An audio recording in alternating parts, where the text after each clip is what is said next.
Ito po lang kakarating po namin sa beach. Noon po sa Sabpapian. And ayan po, ang ganda ng view Pero ang lakas po ng hangin po dyan.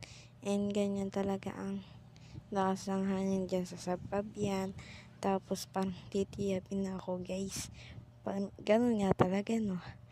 Ang hangin siya and maano na rin siya masyado. Pero mababaw guys siya. Mababaw. Kaya guys, ang ganda talaga ng papunta namin ng beach. Ang ganda ng view. Pero ang lakas naman ng hangin. Pero ayos lang yun. Mahalaga, safe kami nakarating doon sa pupuntahan namin. Sa pagsusumingan